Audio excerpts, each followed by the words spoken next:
पण हाच धन्यवाद करत असताना मी इकडच्या पोलीस प्रशासनाला आणि प्रशासनाला एकच गोष्ट सांगतो की दादा, हा आज लॉंग मार्च निघाला, शांततापूर्व मार्च निघाला, पण शांततावाला हा आमचा शेवटचा मार्च असणार आहे.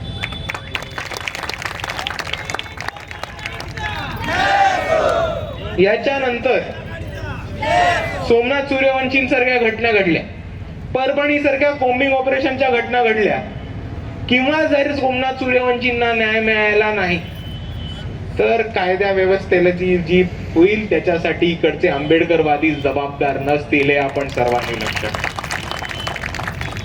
आणि दुसऱ्या बाजूला मला माझ्या बांधवांना हे सुद्धा सांगायचं आहे की सोमनाथ सूर्यवंशींच्या हत्येनंतर नवीन प्रकरण सुद्धा सुरुवात झालेली, ते पण आपल्याला सांगतो. आपल्याला माहिती असेल की परभणी ते मुंबई एक लॉंग मार्च निघाला होता की नाही? निघाला होता का?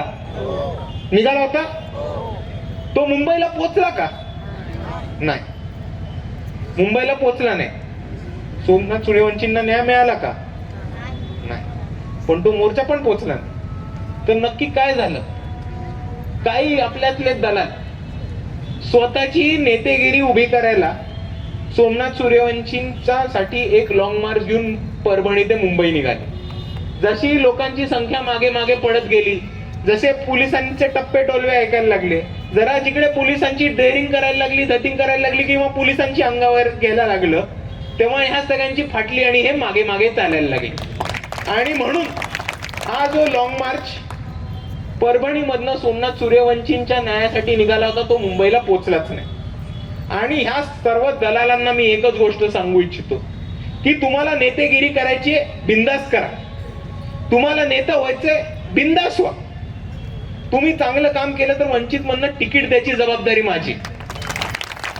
पण जर तुम्ही एका शहीदाच्या मयतीवरती तुमच्या दलालीची नेतेगिरी उभी करायला सुरुवात केली तर हा समाज तुम्हाला कुत्र्यासारखं तोडवल्याशिवाय राहणार नाही, एवढं लक्षात ठेवा.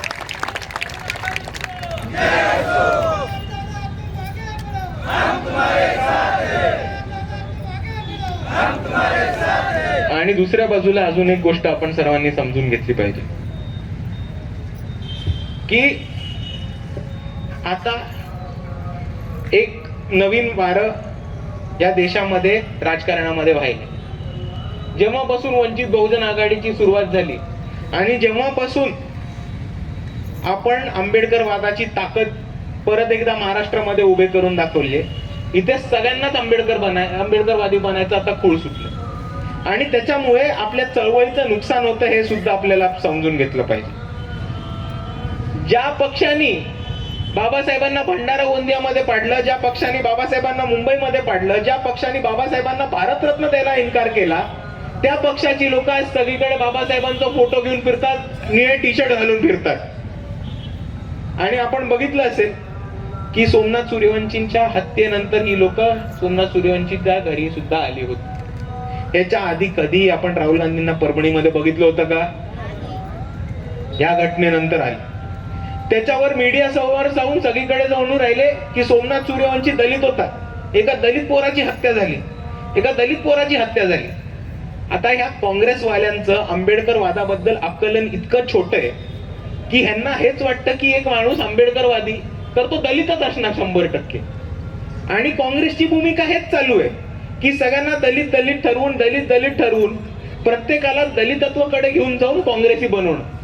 पण दुसऱ्या बाजूला हा एक वंचित बहुजन आघाडी बाळासाहेबांचा पक्ष असा आहे जो कोणत्याही जाती समूहातनं असला तरी त्याला आंबेडकरवादाकडे घेऊन जायचं काम करतो. आणि त्यातले एक सोमनाथ सूर्यवंशी. म्हणून मी राहुल गांधींना परत एकदा ह्या स्टेजवरनं आवाहन करतो की सोमनाथ सूर्यवंशी एक वडार समाजाचे होते, सोमनाथ सूर्यवंशी हे वंचित बहुजन आघाडीचे होते, आणि त्याच्यावर महत्वाचं सोमनाथ सूर्यवंशी आंबेडकरवादी होते. तुम्ही अजून काहीही वेगळं म्हणून त्यांचा अपमान केला तर इकडचे आंबेडकरवादी खपवून घेणार नाही, हे आपण समजून घेतलं पाहिजे. आणि दुसऱ्या बाजूला आपण सर्वांना एक गोष्ट ठरवलं पाहिजे की आपल्या समोर दोन पर्याय आहेत. एका बाजूला एक जे दलित म्हणून आपल्याला दलितत्वाकडे घेऊन काँग्रेसकडे घेऊन चालले, आणि दुसऱ्या बाजूला एक जे सगळ्या जाती समूहांना एकत्र करून आंबेडकर वादाखाली घेऊन चालले. आपल्याला कोणता पर्याय पाहिजे? आपल्याला कोणता पर्याय पाहिजे? आणि म्हणून मी आपल्या सर्वांना एवढीच विनंती करतो की आज हा शांतता मार्च झालाय. एबीपी माझा, उघडा डोळे बघा नीट.